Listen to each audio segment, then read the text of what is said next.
휴식에 대해서만 말씀을 드리고 싶습니다. 우리는 온도나 습도나 압력이 우리에게 과다한 영향을 주거나 과소한 영향을 주면 그거에 의해서 우리는 스트레스를 받게 됩니다. 물론 내가 애착 가는 거에 문제가 생긴다 하더라도 이것은 스트레스를 줄 수 있습니다. 그러니까 스트레스를 이해할 때 우리는 우리 몸의 구조에서 이해하면 훨씬 더 쉬울 수 있습니다. 우리 몸은 머리에 있는 뇌, 척수계로 이어져 있는 하나의 공간이 있고요. 그 다음에 흉강이라는 공간이 하나 있고, 그 다음에 복강이라는 공간이 있고, 밑에 골반 밑에 있는 공간이 4개의 공간이 있다고 볼 수 있습니다. 그러면 이 공간에 서로 하는 역할들을 본다면 우리에 있는 뇌, 척수의 역할은 무언가를 관찰하고 기록하고 분류하고 이해하는 부분이겠죠. 그리고 흉북부에 있는 공간은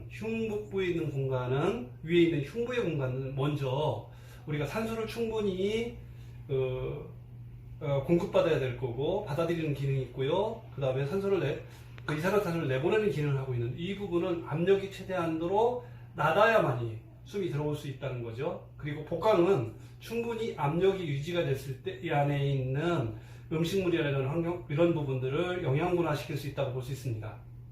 그래서 우리 위에 있는 흉강 자체 부분이 힘들어지면 우리 몸에서 보조호흡이라는 부분이 필요하기 때문에 어깨 근육이라든지 그 다음에 사각근이나 이런 근육들이 과도하게 문제를 일으켜서 어깨의 긴장을 유발하게 되고, 그 다음에 아래쪽에는 복부에 있는 공간이 힘이 없게 되면 그 쭈그러지는 부분에 생겨서 요통이나 이런 부분이 생긴다고 볼 수 있습니다.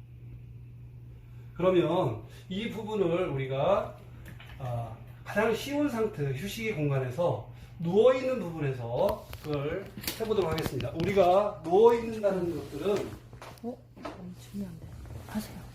네. 누워있는 것들은 어머니 뱃속에서 태어나서 6개월 동안 우리가 호흡을 한다고 생각을 하시면 됩니다. 그랬을 때 우리가 충분히 휴식을 취할 수 있을 때는 깊은 수면을 취할 수 있겠죠. 깊은 수면을 취한다는 것들을 우리는 컴퓨터 맛이 리셋시키듯이 우리 몸을 처음 원상태로 복귀시킬 수 있는 능력이 되는 겁니다. 그리고 가장 쉬운 상태에서 우리 몸을 휴식을 취함으로 점점 고난도에 있는 상태에 가더라도 우리 몸은 충분히 휴식 상태를 만들 수 있다는 겁니다.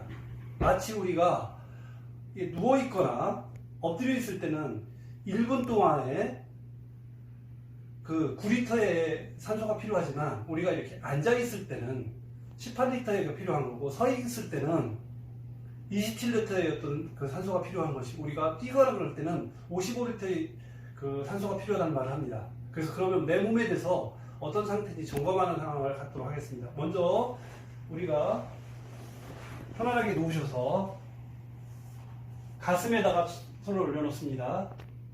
그리고 손을 내려봅니다.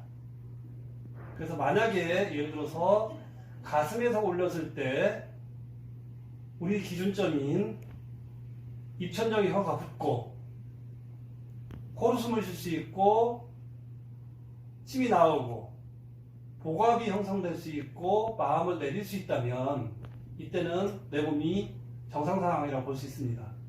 이때가 숨이 잘 쉬어지는지 이랬을 때 아까 5개 상황이 더 잘 되는지를 점검합니다. 만약에 예를 들어서 가슴 쪽에서 혀가 잘 붙고 숨이 잘 쉬어진다면 우리가 몸을 체크할 때는 코 구멍과 코 구멍 사이에 있는 그 가운데 부분을 보고서 숨이 들어오고 나가는지를 체크할 수 있습니다. 이렇다면 우리가 엎드려서 머리에가 가운데 놓은 상태에서 오른쪽이나 왼쪽으로 고개를 돌려서 어느 쪽이 더 숨쉬기가 편한지를 봅니다.